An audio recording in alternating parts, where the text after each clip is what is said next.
In order to build a shader for the particles, I'm going to start off with the point cloud selected. I'm going to open up the Materials Manager, and I'm going to create a new material.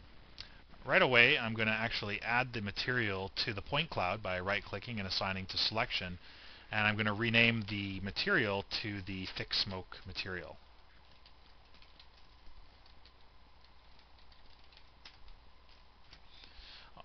If I close down the Material Manager, I don't really need it here because I'm not managing a number of materials. I really just want to work on the one. So if I grab the point cloud and open up a render tree by pressing 7, I can now focus on just dealing with this one shader.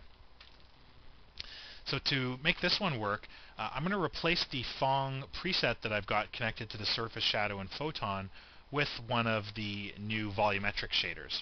If I look under the particle category of nodes, we have a particle renderer, which if I bring it into my graph, we can see is a compound just like dealing with the ice tree. And if I explore it by editing, it's really just a combination of the particle volume cloud node and the particle density node. It's connected them together so that we don't have to do it, and it's allowed us to switch between accepting different inputs based on color or based on our own color adjustments. So I hook this right away to the volume input of the smoke material, and if I draw a render region, I'll actually get my smoke straight away. Well, I'll get a color representing the volume of my smoke, I should say. Now it has no detail in it, it's really just giving us the shape of our volume cloud. If I continue to just let it render,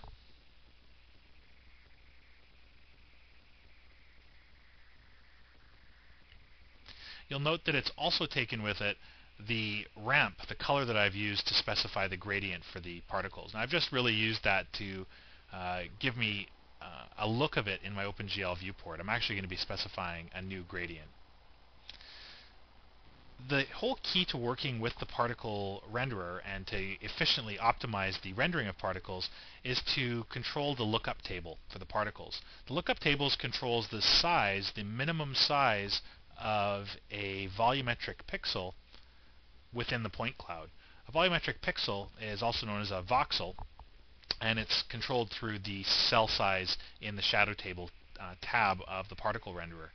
If you want to know how this fits into the particle volume node, we can just explore that.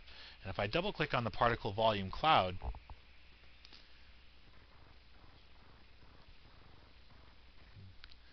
the lookup table is what we're controlling. So you can actually see it's being driven by something else.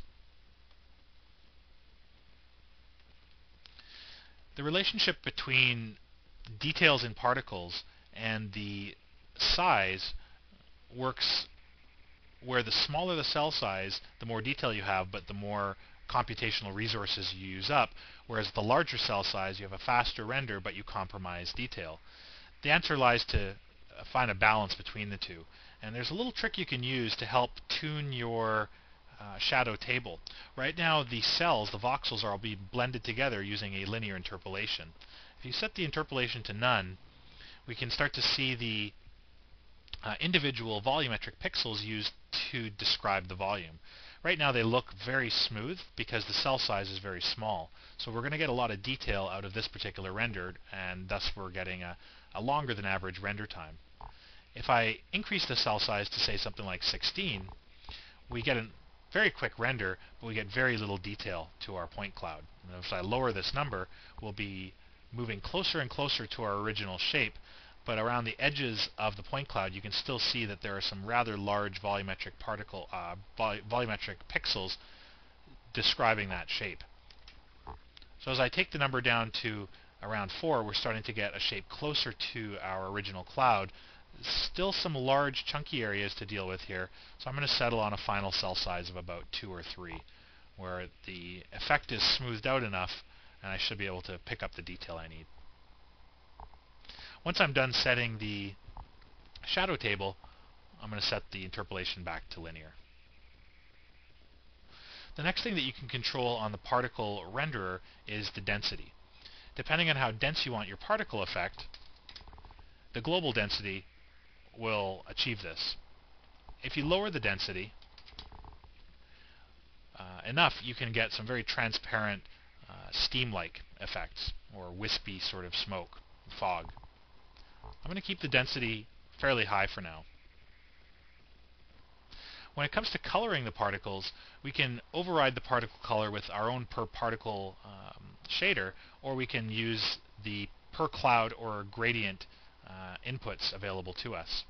And as far as the volumetric color goes, we can shade our cloud using ambient and diffuse intensity and texture maps connected into there. And we'll be looking at doing that once we have the shader flushed out a little more. You'll notice that the particle density shape node allows us to restrict the size of our volume cloud. So we're basically taking away volume from the shape. We'll be using this next to help control the overall density, to be able to cut out some higher frequency detail around the edges of our cloud. And that'll be our next